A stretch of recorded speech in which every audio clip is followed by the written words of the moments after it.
السلام عليكم ورحمة الله وبركاته. ازيكم يا حبايبي؟ عاملين ايه؟ اخباركم ايه؟ ان شاء الله دايما يا رب تكونوا دايما بألف خير. كل سنة وانتم طيبين يا رب العالمين. ربنا يعودها علينا وعلى الأمة الإسلامية بخير. ان شاء الله بإذن الله هنعمل النهارده فطار بقى نص شعبان.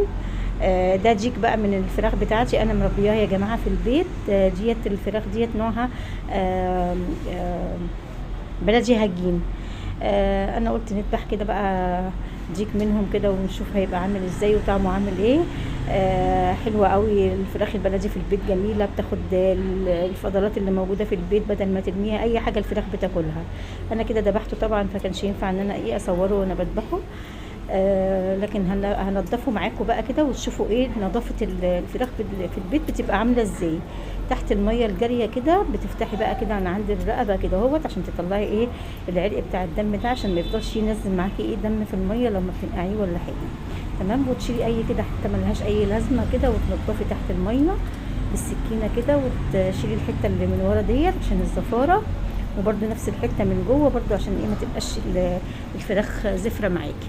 وتحت الميه كده بقى تدخلي ايدك كده بين الجلد واللحم كده وتطلعي اي حاجه ملهاش اي لازمه خالص كده تحت الميه. بصوا لونه بقى جميل ازاي، اصفر وحلو من الاكل البيتي وجميل، وان شاء الله باذن الله طعمه هيبقى مسكر جدا وهيعجبكم قوي ان شاء الله باذن الله. لو انتوا بداتوا تعملوا في البيت ايه، لو في اي مكان عندك ممكن تربي فيه ربي، جميل جدا. الحاجه في البيت خير والله يا جماعه. هنا بقى جبت شويه ميه نظيفه ورحت حاطه فيها شويه دقيق وعصرت ليمونه، وهنقعه شويه صغيرين بس كده لحد لما ايه نغلي الميه بتاعته ونوضب الشوربه اللي احنا نسيته فيها. وانا كده نضفته واعيد عليه برده ايه كمان مره كده لو في ريشه صغيره في اي حاجه، وبرده ايه الحوايج بتاعته كده ايه. بصوا الكبده بتاعته لونها عامل ازاي، بصوا بتلمع وجميله ازاي وفاتحه كده وحلوه، ما هياش غامقه ولا حاجه. حاجه بقى بلدي كده بقى، اكل البيت بقى وتربيه البيت بقى جميله بسم الله ما شاء الله. هنسلقه كده مع بعض وهوريكم ايه احنا هنعمل فيه ايه كمان قبل ما نسلقه يعني. تمام. نضف بقى كده الايه مطرح ما نضفته، وادي كمان الراس اهي مش هرميها، الراس دي جميله حلوه، بصوا دي جميل ازاي وقشطه قشطه قشطه كده جميل اهو. نقعته بقى كده في الميه، ولو في اي حاجه شايفاها انت شيليها برده تاني. اي ريشه صغيره ولا حاجه، ودخلي الميه كده اللي هي بالمنقوع دوت جميله قوي. الميه بالدقيق بالليمون كده بتخليه جميل قوي، مبقاش اي زفاره فيه خالص. هزود عليه بقى شويه ميه كده وهسيبه يتنقع مع نفسه عبال ما اعمل ايه الفريك. نعمل الفريك كده بتاعه عشان ايه تلحق الحشوه تبرد، عشان ما ينفعش يا جماعه تحشوا اي طيور بالحشوه تكون سخنه، لازم الحشوه تكون سخنه. عشان ايه غلط ان انت ايه تحشي الفراخ وهي الحشوه سخنه. هنا ايه بشرت طماطمايه وبشرت بصلايه وحطيت عليها شويه ملح وشويه فلفل وشويه بهارات فراخ، وهدعكها كده في قلب بعضيها، وهتبل الفراخ قبل لما احشيها. بتدي طعم جميل قوي قوي وبتدي ريحه حلوه قوي للفراخ وهي بتتسلق من بين الجلد واللحم كده اهوت. احشي كده بالبصل كده والطماطم، بيدي نكهه حلوه جدا للفراخ يا جماعه والله. جربوها كده ومش هتندموا. لو سواء هتسلقيها كده او انت هتحشيها برضو تبليها بالتتبيله دي بتبقى جميله قوي. وده هنا ورك كده فراخ بيضه يعني، عشان في عندي ما يعني ابني ما بياكلش الفراخ البلدي قوي، فهنعمل له ايه الورك ده معايا. تبلتها كده وهسيبها، وهروح بقى ايه اشوح ايه الكبد والقوانص عشان نعمل الفريك يا جماعه. انا جبته وغسلته كويس جدا ونقعته حوالي نص ساعه، نص ساعه تنقعيه وبيبقى زي القشطه، بيبقى جميل قوي. بس اهم حاجه طبعا نجيبي نوع كويس عشان ميبقاش فيه ايه اي رملايه ولا اي حاجه، عشان طبعا ما يبانش في الاكل. وانا يعني احلى حاجه الفريك بتاع الضحى جميل جدا جدا جدا. انا اخدت من الكيس كده حوالي ربع كيلو وهعمله. طبعا هو الفرخه صغيره مش هتاخد ربع كيلو، هناخد ايه شويه نسلق يعني هنسويهم ونحطهم تحت الدقيق. انا خدت حته سمنه بلدي كده بسم الله ما شاء الله، وهخرط بقى بصلايه صغننه كده اشوحها. انا خدت الكبد والقوانص ايه تشويحه كده لوحديهم، ورحت شايلاهم في طبق عشان ايه اشوح بقى الفريك ياخد ايه تشويحه كده زي الرز. تقلبي فيه شويه كده عشان يبقى مفلفل بقى كده ويبقى جميل جدا على فكره. ما بتشوحيه كده في البصلايه بيبقى جميل قوي، يبقى مبقاش معجن خالص. شوفي بس كده الطريقه ديت معايا، وان شاء الله باذن الله لو جربتيها هتعجبك جدا جدا وهتعمليها على طول. اهم حاجه تشتركوا في القناه وتفعلوا زر الجرس وتدوسي على كلمه الكل عشان يجيلك اي فيديو بينزل على القناه. اهو بص انا غسلت الفريك ومصفياه كويس قوي، نقعته نص ساعه بس وصفيته كويس جدا بالمصفى وخدت البصله كده بس تشويحه كده صغننه، وهحط بقى ايه الفريك عليه كده واقلب كله مع بعض واقعد اقلب فيه شويه كتير خالص خالص. اهم حاجه ان انت تقلبيه كويس ايه في البصله وحته السمنه البلدي اللي هتديه بقى طعم وتوديه في حته تانية خالص. تمام بصوا تشويحه كده حلوه محترمه كده اهو. شويه فلفل اسود كمان كده، زودي كده بهاراتك عشان خاطر ايه تدي طعم حلو. تمام اهو. شويه مكعب مرقه كمان بيدي طعم حلو قوي للفريك ويخليه ليه نكهه كده وحلو، يعني طعمه بيبقى جميل قوي على فكره. هشوح كده بقى تشويحه حلوه وهروح ايه جايه بقى جايبه الكبد والقوانص اللي احنا شوحناهم في السمنه في الاول، طبعا ما فيهمش اي عصاره ولا اي حاجه خالص. سويت بقى شويه ميه وحطيت ايه الكبد والقوانص معاهم وهقلب شويه. طبعا احنا ناقعين الفريك فمش هينفع ان انا ايه ازود ميه كتير عشان ما يعجنش معاك، عشان لسه هيستوي جوه ايه الفراخ. بصوا بقى الكرنبايه القمر دي بقى، بس كرنبايه جميله ما شاء الله، الله هو اكبر. جبتها كده وفضيت شلت العنقود بتاعها دوت الراس بتاعتها ديت وفي الحله كده، وهبدا بقى ايه اسلقها واسلك ايه ورقه ورقه كده. تمام اهو. هاخد كده ورقه ورقه كده بالماسك كده وتدخليها في الميه، شويه ميه وملح طبعا زي ما احنا كلنا شطار وعارفين ان الايه الكرنب بيتسلق ازاي.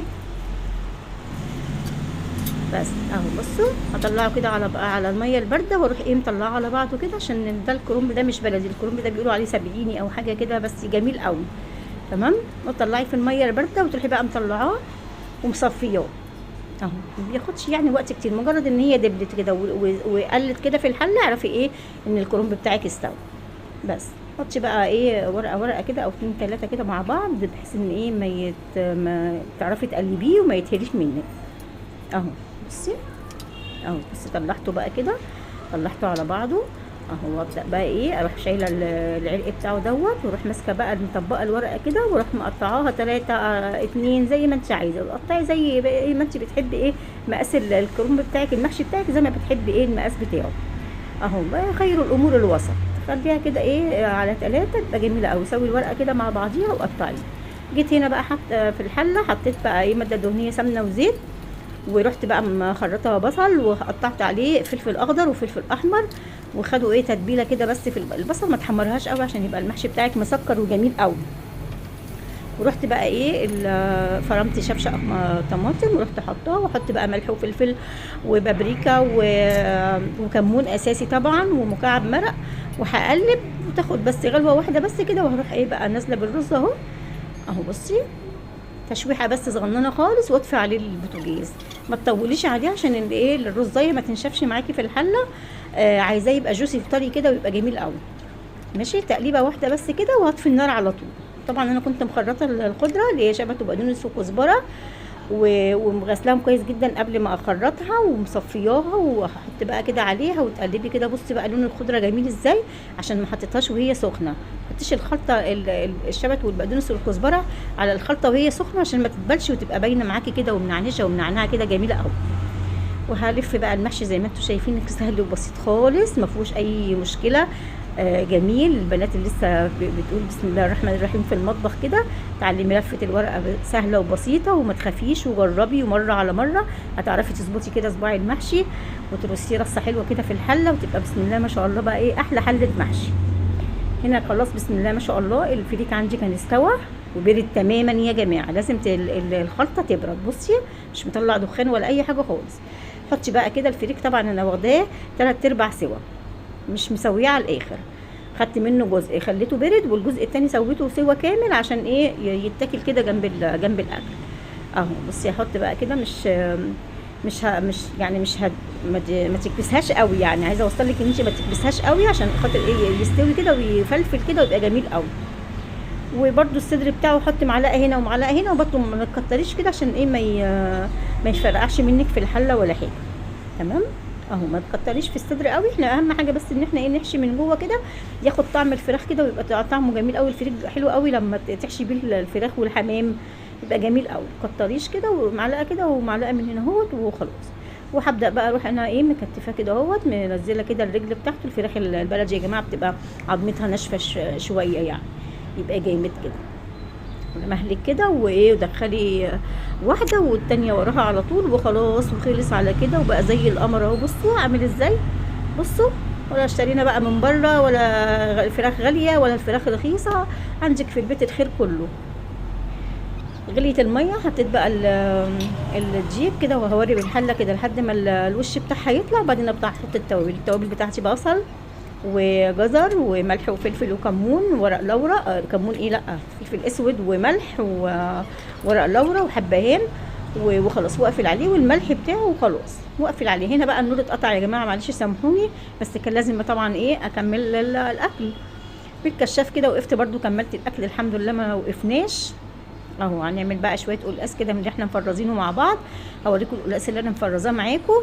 لو كنتوا شفتوا فيديو التفريز جميل قوي قوي وزي الفل، ابيض زي الشمع. بصوا اهو، انا هطلعه من الكيس اهوت. بصوا اهو، بصوا فله. بصوا عامل ازاي، اللهم صل على النبي. ولا غسيل ولا ميه ساقعه ولا ميه ساقعه ولا اي حاجه خالص. ودي حله المحشي اهي، زودناها. معلش اعذروني النور اتقطع والله، مبقاش عارفين ايه، مش شايفين حاجه خالص اهو. سوينا حشينا حله المحشي وشويه فلفل معاها كده يديها طعم حلو وجميل. حطي بقى ورقه كده، طبق، اي حاجه، المهم ان انت تغطي عشان البخار يسوي الحله كده ويقفل عليها كويس. انا حطيت ورقه كرنب كده على الوش وهغطي بقى الحله وخلاص. هنا كان النور جه بسم الله ما شاء الله. كنت انا عملت القلقاس. بصوا بقى، بص جمال القلقاس، بس ابيض زي الفل ازاي، جميل جميل ومستوي بقى ايه، مربى عامل زي الزبده. بصي مش مستحمل والله المعلقه. بصي جميل ازاي، بألف هنا وشفا. شربته جميله ازاي، ولا في بقى تلزيق ولا في اي حاجه خالص، بألف هنا وشفا. وهنا المحشي بتاعي كان اتشرب، فرحت مغطيه عليه. بصوا شربته كده اهو. بصوا المحشي جميل، ولا فك مننا ولا اي حاجه خالص. حته سمنه بقى كده، وهنعمل شويه سمنه العصفور بالشوربه الجميله بتاعه الفرخه الجميله بتاعتنا. تمام، بالهنا والشفا يا جماعه للي شاف، والف هنا وشفا للي هياكل. وخلاص، وحطيت تتحمر لسان العصفور، وحطيت بقى الشوربه بتاعته اهوت. وكنت انا طبعا كملت السوا بتاع الفريك عشان ايه يتاكل. خساره، جميل جدا، طعمه جميل جدا جدا جدا. بص هنا بقى حطيت حته سمنه بلدي وشويه ملح كده صغيرين، ورحت ايه هحمر بقى الديك بتاعنا كده اهو على نار متوسطه عشان بالك عشان ايديكي اهو. بصي لونه جميل ازاي. حاجه البلدي بقى والله العظيم ريحته كانت كفايه، ريحته تشبع لوحدها، ريحته تشبع، جميل. الفراخ البلدي البيتي حلوه حلوه حلوه، مهما تقولي تجيبي من بره الفراخ البيتي جايه. اهو هنا بقى غرفنا المحشي بتاعنا اهو. ادي الفراخ وعليها تحتيها الفريك اهو، وادي لسان العصفور وعصير